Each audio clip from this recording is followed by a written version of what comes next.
La gestación se divide en trimestres.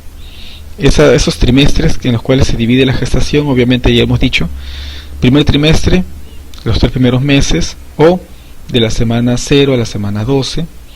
No se olviden que de la 4ª a la 8ª semana recibe el nombre de embrión, después ya es feto. Después, acá está, este es embrión.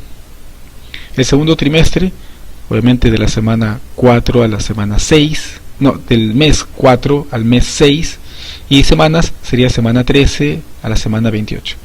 Entonces acá estamos agrupando por meses: mes 1, mes 2, mes 3, semana 0 a 12.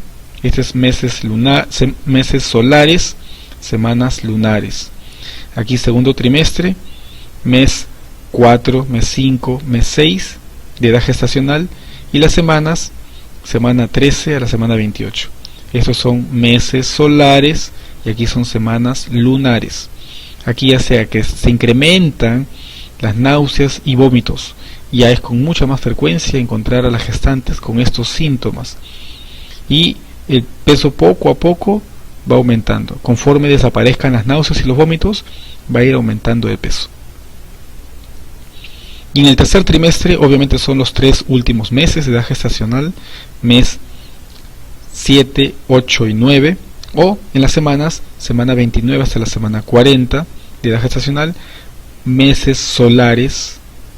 Aquí también vemos semanas lunares. Aquí el feto ya tiene una apariencia más humana, más reconocible, y va a crecer con rapidez, ¿no? Muy bien. Entonces acá vemos justamente estas etapas en donde se puede ver el desarrollo hasta la edad a término, y cuando ya llega a término ya está listo para nacer. Aquí podemos ver algo, podemos darnos cuenta de que la placenta es un órgano, pero este órgano, que es la placenta, es transitorio, solamente mientras dure el embarazo. Tiene una cara fetal, que es la que está mirando al feto, una cara materna, que está en contacto con el útero. Esta cumple importantes funciones entre la madre y el feto durante la gestación, como por ejemplo, va a cubrir necesidades de respiración. El feto no utiliza los pulmones, entonces tiene que proporcionar oxígeno a través de la vena umbilical, a través de la sangre que transporta la vena umbilical, y eliminar el CO2 que sale por las arterias del cordón umbilical del feto. También va a cubrir necesidades de nutrición a través de la sangre, de excreción. Todos los riñones del feto que generan sus productos metabólicos se van a eliminar, no solamente por la orina, sino también algunos pueden ser productos de excreción de la sangre que se pueda eliminar a través de la placenta. También, además, funciones endocrinas e inmunológicas va a ser cubierta por la placenta, hormonas que pueda producir la placenta como la progesterona, y funciones inmunológicas para evitar que el feto en formación se pueda enfermar. Claro que algunos virus que son muy pequeños atraviesan esta barrera fetoplacentaria, pero otros microbios no, y el feto sirve como una barrera en ese caso. Entonces aquí vemos que el feto y la placenta constituye una unidad funcional, y su maduración obviamente hace sincrónica esta maduración, esta unidad. Aquí tenemos ya el nacimiento, o le llaman fases o etapas del parto. Entonces vemos la fase 0 o quietud, que es la concepción hasta que nace, ¿no? Cuando va a nacer ya es el inicio del parto. Aquí es la relación entre la madre y el feto, los 9 meses solares o las 40 semanas lunares. Y cuando empieza el trabajo de parto, viene una fase 1, que es la activación, fase 2, estimulación, y fase 3, involución. La fase 1 es la preparación para el parto. Se prepara el útero para el parto y después inician ya con el trabajo de parto. Aquí en la fase 2 ya es el trabajo de parto en sí, un parto activo, y la fase de recuperación viene después de la expulsión del feto. ¿Con qué? Con la involución uterina, la lactancia. Hay etapas marcadas en donde, por ejemplo, en la fase 1 se reblandece el cuello del útero, se borra el cuello del útero, ya no hay cuello uterino, y aumentan los receptores de oxitocina ¿Para qué aumentan estos receptores de oxitocina en el músculo liso del útero? Pues justamente para que la oxitocina estimule contracciones en el útero.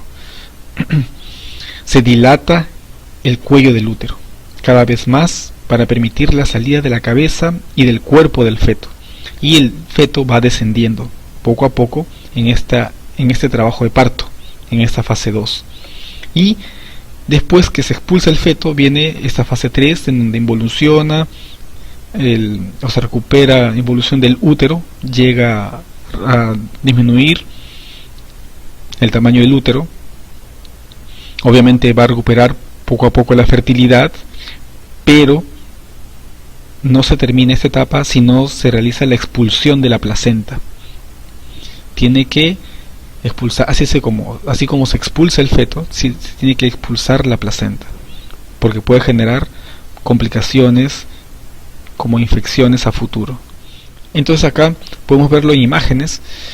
Acá no se ve la etapa 0, que es toda la gestación. Acá pasamos de frente a la etapa 1 y podemos ver la etapa 1, que tiene dos fases, una inicial o latente y una fase activa.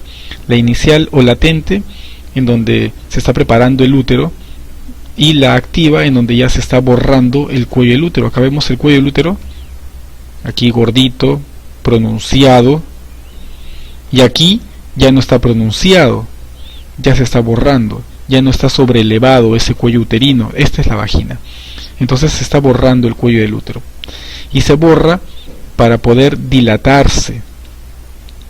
Entonces acá viene la etapa 2, en donde ya se produce la dilatación del cuello uterino para poder permitir la salida del feto, y el feto poco a poco va descendiendo y se va acomodando para salir. Entonces también esta expulsión del feto es ayudada por la contracción del útero. Entonces, en etapas previas, el útero va a aumentar los receptores de oxitocina para que la oxitocina pueda estimular la contracción uterina. Y cuanto más se dilate el cuello del útero, más fuerte se va a contraer el músculo uterino por estímulo de la oxitocina. Entonces aquí se produce un feedback o retroalimentación positiva. Más dilatación de cuello uterino, más contracción uterina. Se dilata mucho más, se contrae con más intensidad. Es un feedback positivo. Y tercero, ya una vez que salió la cabeza, salió el cuerpo, se expulsó todo el feto, viene la expulsión de la placenta. Y se tiene que expulsar por completo, no debe quedar ningún resto de membrana placentaria, porque puede generar problemas de infección a futuro. Y sale toda la placenta con el cordón umbilical. Perfecto. No se olviden entonces que este cordón umbilical es una estructura que obviamente va a proporcionar por la vena umbilical sangre oxigenada, y por la arteria umbilical sale la sangre desoxigenada del feto, ¿no? Y también vemos pues de que el feto ha estado bañado en un líquido amniótico, y que ese líquido amniótico es un fluido líquido que va a rodear al feto, va a amortiguar a este feto, y que obviamente ese líquido amniótico ha sido producido y regulado por los riñones. En otras palabras, los riñones van a producir ese líquido amniótico. Podemos ver también entonces de que ha habido una regulación de la temperatura del feto, también ayudado por la regulación de la temperatura materna, que ha mantenido la temperatura fetal constante, sin muchos cambios, obviamente.